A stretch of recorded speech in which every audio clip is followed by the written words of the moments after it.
So, some of you know that almost 2 years ago, I felt like the Lord was burdening me to share some stories, about my life, stories about how being abandoned by my father impacted my life, stories about homeschooling my kids, about adoption, about going through the infertility process, stories about living with addiction.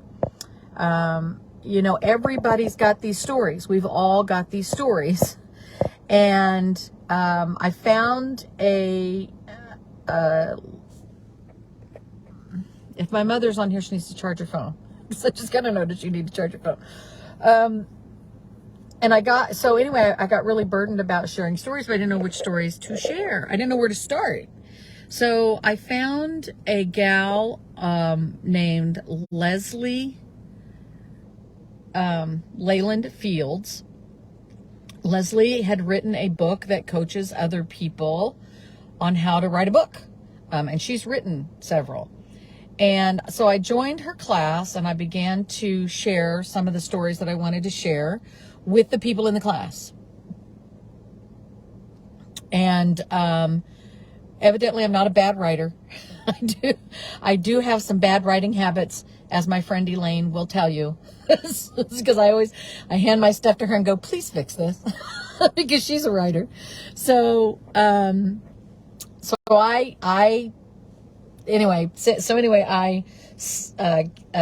talked to her. I've talked to all these people in the group. I've shared some of the stories I wanted to share.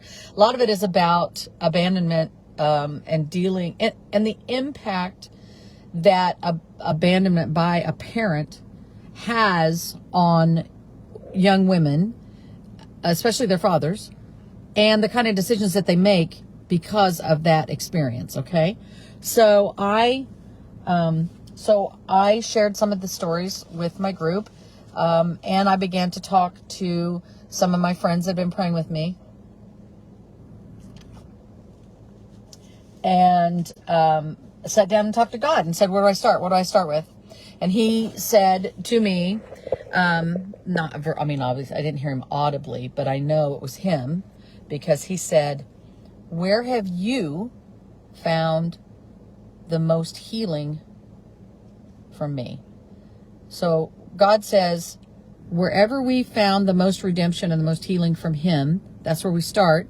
And that's probably the story we want to tell.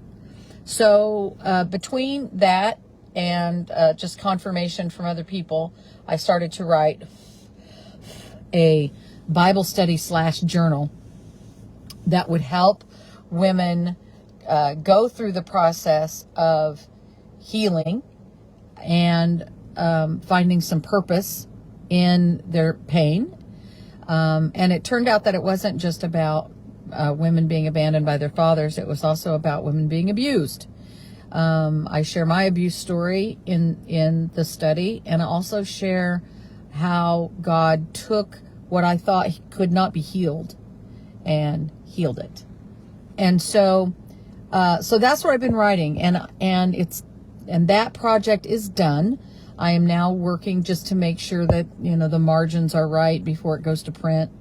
And there are a few other edits. I'll do a final edit before I upload it to Amazon, and it'll be available on Amazon. So that project is pretty well done. So the other thing that, so when I took what I thought was almost done to pastor, mentor, father figure, friend of mine, and was asking him some questions about, what do I do now with some of this stuff? And he said, you need to quit messing around, just write the book. So just quit messing around, write the book. So, well, I thought I was, just about done with this project. I can take a break. That's not happening. I'm not taking a break. So there will be more stories coming that, pretty much this means everything that's been, all the stories that I've been putting into the study will go into a book. And then of course there'll be a whole lot of other book stuff in that book. So, and it will be about being a discarded daughter.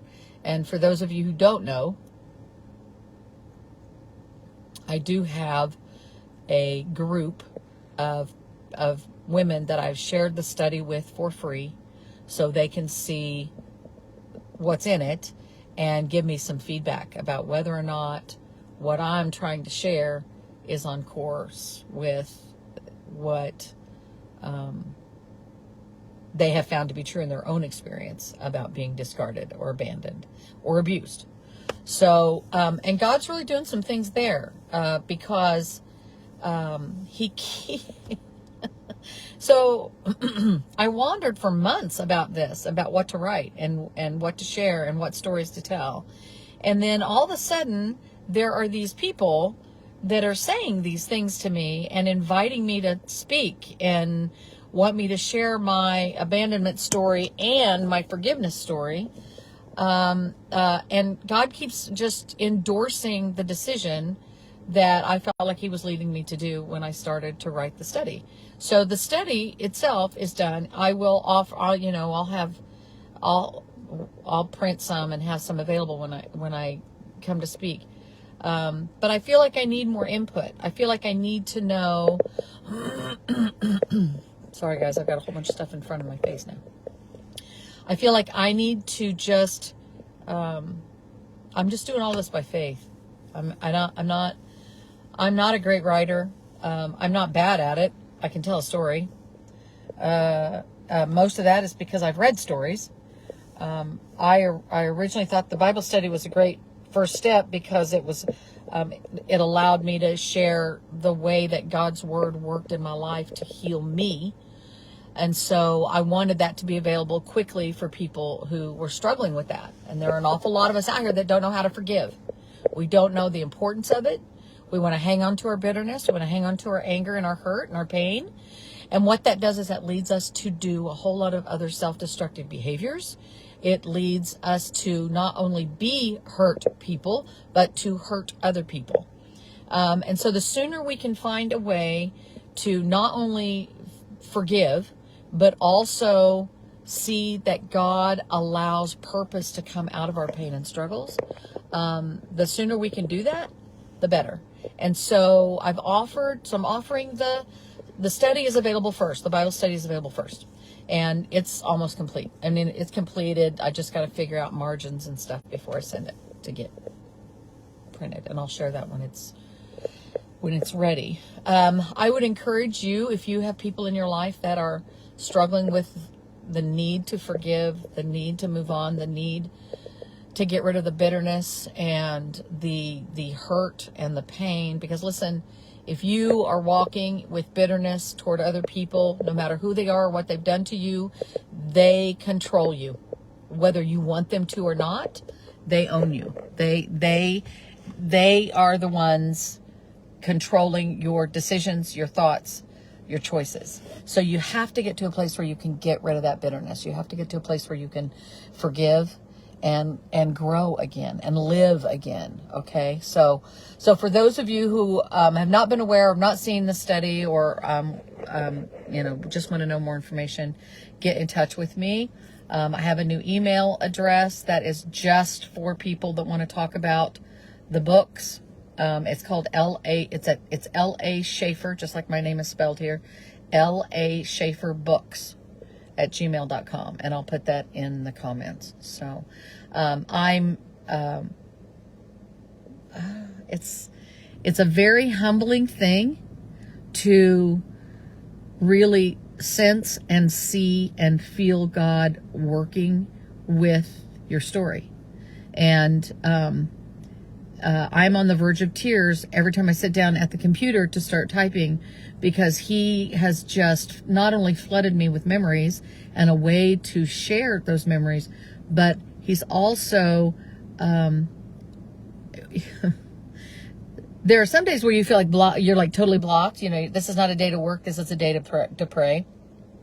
And there are other times when you sit down at the computer and you cannot stop the flow of information and sharing that he has initiated.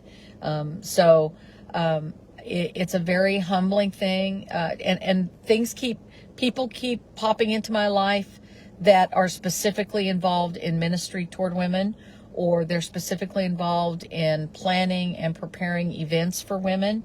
I'm not seeking any of that. I haven't gone out and looked for any of that, and yet God just kind of is opening up those doors. So it's a very powerful, it's just a powerful but humbling place to be. So I would ask any of you that pray to pray for me in that, and just make sure that whatever it is he's trying to do with this, that it comes to fruition, that whatever part of my story other people can find hope in, then I want him to use that. So, all right. Thank you guys for tuning in. I'll talk to you soon.